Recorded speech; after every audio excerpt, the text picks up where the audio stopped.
Hi every one. ഇന്നത്തെ topic എന്ന് പറയുന്നത് എൻറ്റിറ്റി റിലേഷൻഷിപ്പ് മോഡലാണ്. എൻറ്റിറ്റി റിലേഷൻഷിപ്പ് മോഡലിനെ മോഡൽ എന്നും പറയാറുണ്ട്. ഓക്കെ, നമുക്കൊരു വീട് കൺസ്ട്രക്ട് ചെയ്യണമെങ്കിൽ നമ്മൾ ഫസ്റ്റ് എന്താണ് ചെയ്യുക? അതിൻ്റെ പ്ലാൻ ഉണ്ടാക്കും. ആ പ്ലാനിനെ ബേസ് ചെയ്തിട്ടായിരിക്കും നമ്മൾ എന്ത് ചെയ്യുന്നത്? ആ വീട് കൺസ്ട്രക്ട് ചെയ്യുന്നത്. അതുപോലെ തന്നെ ഡേറ്റാബേസ് ബിൽഡ് ചെയ്യുന്നതിന് മുമ്പ്, ഡേറ്റാബേസ് ക്രിയേറ്റ് ചെയ്യുന്നതിന് മുമ്പായിട്ട് നമ്മൾ ക്രിയേറ്റ് ചെയ്യുന്ന ഡിസൈൻ അല്ലെങ്കിൽ ബ്ലൂ പ്രിന്റിനെയാണ് ഡയഗ്രം എന്ന് പറയുന്നത്. ഈ ഡയഗ്രം യൂസ് ചെയ്തിട്ടാണ് നമ്മൾ എന്ത് ചെയ്യുന്നത്? ഡേറ്റാബേസിനെ കൺസ്ട്രക്ട് ചെയ്യുന്നത്. മോഡലിൽ 3 കമ്പോണൻസ് ആണുള്ളത്. Main components entity, attribute and relationship. ഇതിൽ എൻറ്റിറ്റിയാണ് ഈ വീഡിയോയിൽ എടുക്കുന്നത്. ഓക്കെ, എൻറ്റിറ്റി എന്ന് വെച്ച് കഴിഞ്ഞാൽ ഒരു റിയൽ വേൾഡ് ഒബ്ജക്റ്റിനെയാണ് നമ്മൾ എൻറ്റിറ്റി എന്ന് പറയുന്നത്. അതായത് ഫിസിക്കൽ എക്സിസ്റ്റൻസ് ഉള്ള എന്തും ഒരു എൻറ്റിറ്റിയാണ്. അതായത് ഒരു പേഴ്സൺ ആവാം, അല്ലെങ്കിൽ ഒരു പ്ലേസ് ആവാം, അല്ലെങ്കിൽ എന്തെങ്കിലും ഒരു തിങ്സ് ആവാം. ഇതെല്ലാം എൻറ്റിറ്റി ആയിട്ടാണ് പറയുന്നത്. ഒരു എക്സാമ്പിൾ എടുക്കുകയാണെങ്കിൽ നമ്മൾ സ്കൂളിന് വേണ്ടിയിട്ടൊരു ഡേറ്റാബേസ് ക്രിയേറ്റ് ചെയ്യാണ്. അപ്പോൾ അതിനകത്ത് വരുന്ന എൻറ്റിറ്റി എന്ന് പറയുമ്പം സ്റ്റുഡൻ്റ് ആവാം, ക്ലാസ് റൂം ആവാം, കോഴ്സസ് ആവാം, ടീച്ചർ ആകാം. അതെല്ലാം എൻറ്റിറ്റി ആയിട്ടാണ് റെപ്രസെന്റ് ചെയ്യുന്നത്. ഓക്കെ, നമ്മൾ ഏതൊരു എൻറ്റിറ്റിക്കും അതിനെ ഐഡന്റിഫൈ ചെയ്യാൻ വേണ്ടിയിട്ടുള്ള ആട്രിബ്യൂട്ട്സും ഉണ്ടായിരിക്കും. ഓക്കെ, അതുപോലെ തന്നെ നമ്മൾ എൻറ്റിറ്റിനെ റെപ്രസെന്റ് ചെയ്യുന്നത് റെക്ടാങ്കുലർ ബോക്സിലാണ്. ഒരു എക്സാമ്പിൾ വെച്ചിട്ട് തന്നെ പറയാം. ഇതിപ്പോൾ ഒരു സ്കൂൾ ഡേറ്റാബേസ് ആണെന്ന് വെച്ചോ. അപ്പോൾ ഞാനിവിടെ 2 എൻറ്റിറ്റി എടുത്തിട്ടുണ്ട്. സ്റ്റുഡൻ്റ് എന്ന് പറയുന്ന എൻറ്റിറ്റിയും ക്ലാസ് എന്ന് പറയുന്നതും. ഇത് രണ്ടും റെപ്രസെന്റ് ചെയ്തിരിക്കുന്നത് റെക്ടാങ്കിൾ ബോക്സിലാണ്. ഓക്കെ, ഇനി ഓരോ എൻറ്റിറ്റീനെയും ഐഡന്റിഫൈ ചെയ്യാൻ യൂസ് ചെയ്യുന്ന ആട്രിബ്യൂട്ട്സ്, പ്രോപ്പർട്ടീസ്, അത് റെപ്രസെന്റ് ചെയ്യുന്നത്, ആട്രിബ്യൂട്ടിനെ റെപ്രസെന്റ് ചെയ്യുന്നത് ഓവൽ ഷേപ്പിലാണ്.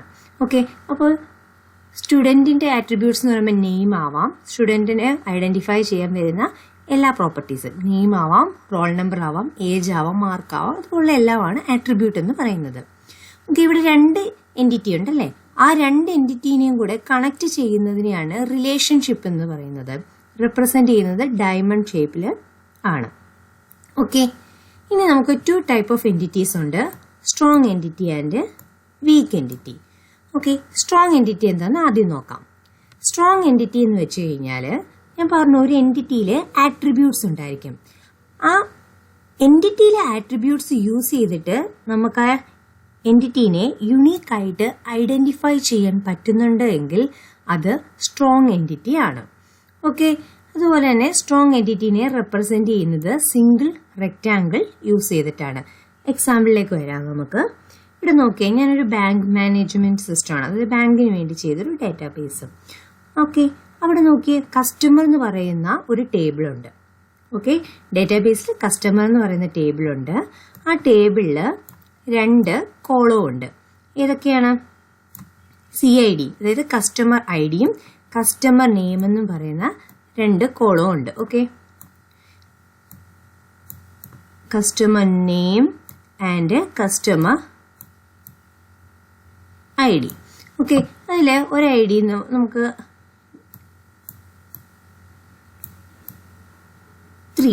ഓക്കെ, കസ്റ്റമറിന്റെ നെയിമും കൂടെ കൊടുക്കുകയാണ്. AB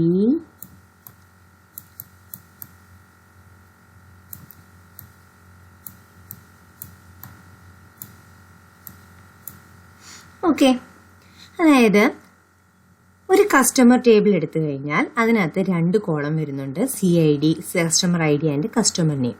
ഓക്കെ, അപ്പം ഇവിടെ നോക്കിയേ, AB എന്ന ആളുടെ ഡീറ്റെയിൽസ് എടുക്കാൻ പറഞ്ഞു കഴിഞ്ഞാൽ ഇവിടെ എന്താണ്? ഒന്നിൽ കൂടുതൽ AB ഉണ്ടല്ലേ? അപ്പോൾ അത് നമുക്ക് യൂണീക്ക് ആയിട്ട് ഐഡന്റിഫൈ ചെയ്യാനായിട്ട് പറ്റില്ല. എന്നാൽ റോൾ നമ്പർ കസ്റ്റമർ ID 2ന്റെ ഡീറ്റെയിൽസ് എടുക്കാൻ പറഞ്ഞു കഴിഞ്ഞാൽ നമുക്ക് എന്താണ്? ഒരു പർട്ടിക്കുലർ ഇതായി കിട്ടും. അതായത് യുണീക്ക് ആയിട്ട് ഐഡന്റിഫൈ ചെയ്യാനായിട്ട് പറ്റും. അതാണ് നമ്മൾ സ്ട്രോങ് എൻറ്റിറ്റി എന്ന് പറയുന്നത്.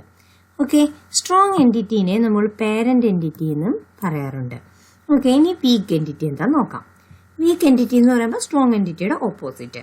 അതായത് ഒരു ടേബിളിനകത്ത് അതിന്റെ ആട്രിബ്യൂട്ട് യൂസ് ചെയ്ത് നമുക്ക് യുണീക്ക് ആയിട്ട് ഐഡന്റിഫൈ ചെയ്യാൻ പറ്റുന്നില്ല എങ്കിൽ അതാണ് വീക്ക് എൻറ്റിറ്റി എന്ന് പറയുന്നത്. വീക്ക് എൻറ്റിറ്റി റെപ്രസെന്റ് ചെയ്യുന്നത് ഡബിൾ റെക്ടാങ്കിൾ യൂസ് ചെയ്തിട്ടാണ്. അപ്പൊ ഇങ്ങോട്ട് നോക്കിയേ, ലോൺ എന്ന് പറയുന്ന ടേബിൾ.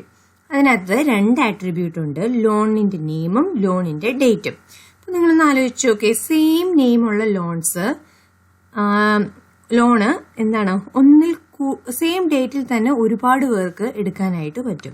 അപ്പോൾ ഇതാരാണ് എടുത്തതെന്നുള്ളത് നമുക്ക് എന്ത് ചെയ്യാൻ പറ്റില്ല, ഈ ടേബിളിൽ നിന്ന് ഐഡന്റിഫൈ ചെയ്യാനായിട്ട് പറ്റില്ല.